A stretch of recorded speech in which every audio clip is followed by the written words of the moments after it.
Hey, happy Friday, everyone. This is Blake Hotchkiss with the Association for Vascular Access. Joined with me today, Dr. Mickey Hawes. So, welcome, Mickey. Hey, Hey. here we So, are, we're, zooming it we're checking again. out our speakers for conference coming up this fall. So, 2022, really excited about our live in-person conference. Really excited to have you guys there with us in person. Shake your hands, give you a big hug. It's been a long time. So, with that, I wanted to make sure that you guys got an opportunity to see some of our speakers and to kick off this series of the speaker highlight. We got on Mickey, and she's gonna. So, tell our audience a little bit. So, if you don't already know Mickey Hawes, who's Mickey Hawes? Tell us. IV geek. I've been an IV geek for more than 25 years now. God, I'm getting old. I've been a part of AVA. Um, Gosh, the first AVA I went to was supposed to be in New Orleans, but Katrina had a problem with that. So that should have been a sign. But so we Not were the in first time Savannah. a conference has been waylaid by some kind of Yeah, issue, now it's right? like we do this every year. Hey, we can't Yeah. have a conference. We didn't have the option of going virtual back in, I don't remember what it was, 2000 old. Um, and I've been on various committees. I've helped put on the conference. I speak once in a while, but I usually speak on like off topic topics, just to keep things fresh. That's right. And so you're going to be talking about sutureless securements. What's the title of your presentation? And can you give us a little teaser about what our audience should expect if they come and see you present? Yeah. So, I'm actually not talking too much about sutureless securements. I'm Okay. talking about sutures. How sutures are Sutures. way off label is the title, and other fun facts. Um, it's and I remember getting a call from one of the Tanyas. We have a lot of Tanyas involved in AVA, and she said, "Is this just about sutures are bad?" Because I'm like, "No, no. In fact, it's the rebuttal to sutures are bad. Sutures are awesome, wonderful, irreplaceable wound closure devices, but they're not securement devices. They're actually, if you look at their labeling, it says not to secure external devices. There's a bunch of reasons why we shouldn't be using sutures, but what do? We try to attack that issue at the end user point. I hate to say it, but we basically try to nag our way into convincing people to not use sutures. And there's a great Einstein quote where he says you can't attack a problem at the same level where it was created. So sutures were a wonderful stopgap between the time that central lines really came into being until we got engineered securement. Wonderful stopgap. Yay, I'm so glad they were there. But there is absolutely no reason that they should even be a part of the discussion anymore.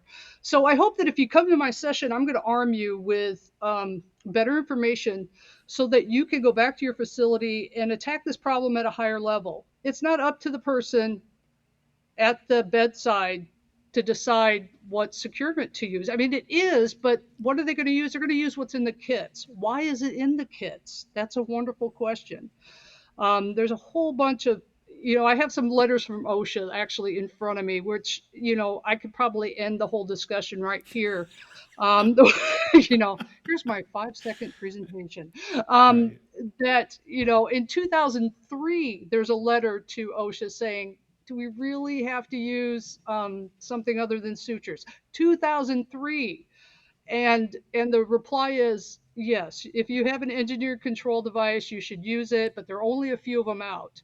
This is almost 20 years later, and we're still at that same point. Yeah. I don't blame physicians or LIPs or whoever when they're handed a kit that has sutures in it. They're going to use what's handed to them. There's another letter from OSHA to somebody in 2005, and it basically says, "Do we really, really, really have to use something besides sutures?" And I have to read you this. It says, in many cases, the practitioner's preference is a result of familiarity with the device and reluctance to break routine. Hmm.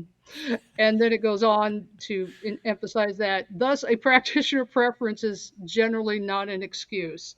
Um, and and again, I don't blame the end user because we keep handing it to them. Yeah. So I hope to empower and make more of a call to action in my session to say, here's the information you need for risk management, who has to build an exposure control plan every year and review. And I bet you they don't even know that they're in the kits.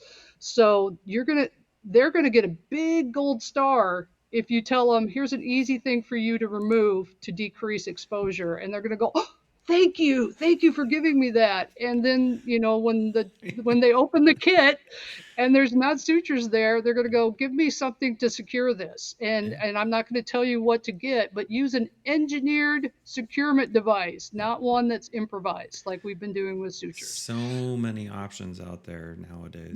I Yeah. could talk about this forever. Oh, for 30 minutes, which I will do and I'll answer questions Yeah. because our current process for trying to eliminate sutures is useless. We have to go above that. Risk management, legal, OSHA, it's the manufacturers.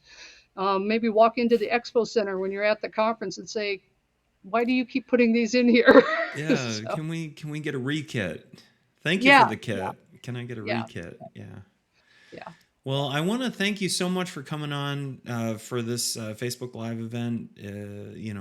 This is so awesome, and you've definitely deployed some really awesome fun facts for us today. So I like that part where the suture says not to secure external devices. Love it. Don't Yeah, you like that? Every that's perfect. IFU says wound closure device. Awesome. So you guys are in for an awesome talk at conference. Please check out Dr. Mickey Hawes on the speaker list. So when you're picking sessions, certainly give her presentation a look. You will be entertained as well as informed. So with that, I'm going to take us out.